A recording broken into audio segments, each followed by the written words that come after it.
प्यारे विद्यार्थियों, आज की कक्षा में हम मानव भूगोल के मूल सिद्धांतों के बारे में चर्चा करेंगे। मानव भूगोल में जिन प्राकृतिक तथा सांस्कृतिक तत्वों का अध्ययन किया जाता है वे सभी परिवर्तनशील हैं। यद्यपि उनके परिवर्तन की अवधि, गति एवं मात्रा भिन्न भिन्न हो सकती हैं। इस प्रकार परिवर्तन की प्रक्रिया में मानव भूगोल के तत्व निरंतर क्रियाशील रहते हैं। इन आधार पर मानव भूगोल के 3 सिद्धांतों का प्रतिपादन किया गया है। इनमें पहला सिद्धांत क्रियाशीलता का सिद्धांत या परिवर्तन का सिद्धांत कहलाता है। दूसरा सिद्धांत पार्थिव एकता का सिद्धांत या अंतर संबंध का सिद्धांत कहलाता है और तीसरा सिद्धांत क्षेत्रीय विविधता या विभेदीकरण का सिद्धांत कहलाता है। तो आज की कक्षा में हम जो चर्चा करेंगे वो है क्रियाशीलता या परिवर्तन का सिद्धांत। ब्रुन्स का मानना था कि परिवर्तन प्रकृति का नियम है। संसार में कोई भी वस्तु पूर्ण रूप से स्थायी या स्थिर नहीं है, बल्कि यह संसार ही परिवर्तनशील है। उसका मानना था कि हमारे से संबंधित प्रत्येक चीज़, चाहे वह भौतिक हो या सांस्कृतिक दृश्य, निरंतर परिवर्तनशील स्थिति में है और प्रत्येक वस्तु या तो घट रही है या बढ़ रही है। वास्तव में कुछ भी गतिहीन या परिवर्तन रहित नहीं है, अतः उनका अध्ययन समय के साथ करना चाहिए।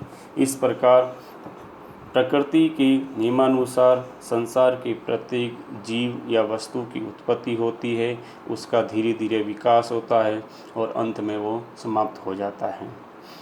यदि हम उदाहरण के माध्यम से देखें तो मनुष्य का जन्म होता है और वो बाल्यावस्था, युवावस्था, प्रौढ़ावस्था व वृद्धावस्था विभिन्न अवस्थाओं से होकर अंत समय में वो प्रकृति में विलीन हो जाता है। इसी प्रकार एक जो पर्वत होता है वह निरंतर पर्वत की अपर्दनकारी शक्तियों के द्वारा निरंतर उसका धीरे धीरे कटाव होता है या उसका अपर्दन होता है और अंत समय वो संप्रदाय मैदान में बदल जाता है।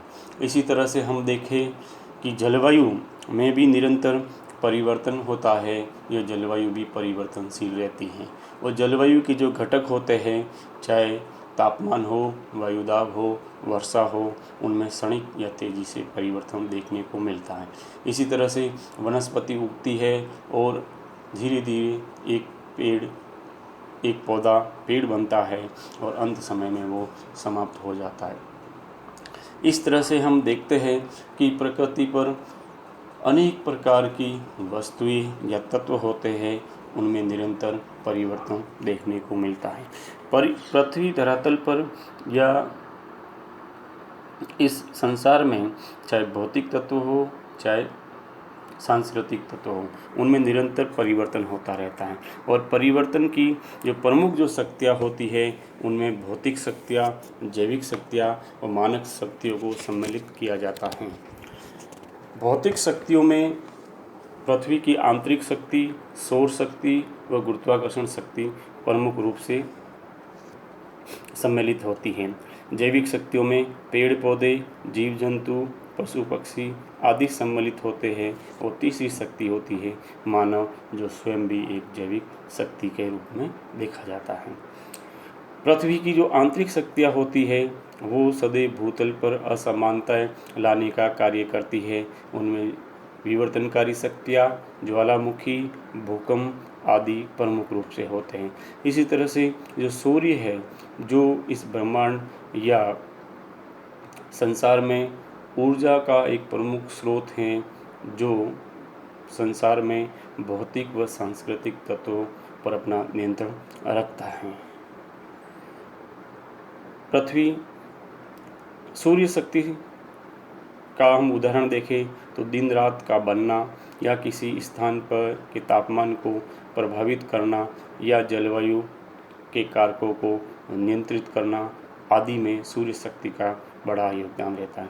जैविक शक्तियों में जैसे हम देखें तो वृक्षों के द्वारा चट्टानों का टूटना और उन चट्टानों के द्वारा मिट्टियों का निर्माण होना, पेड़ पौधों की पत्तियों का गिरना, उनका सड़ना गलना आदि से मिट्टी निर्माण के पोषक तत्वों में योगदान देना या अनेक प्रकार के जीवों के द्वारा भूमि को खोदना आदि एक परिवर्तन का उदाहरण देखा जा सकता है।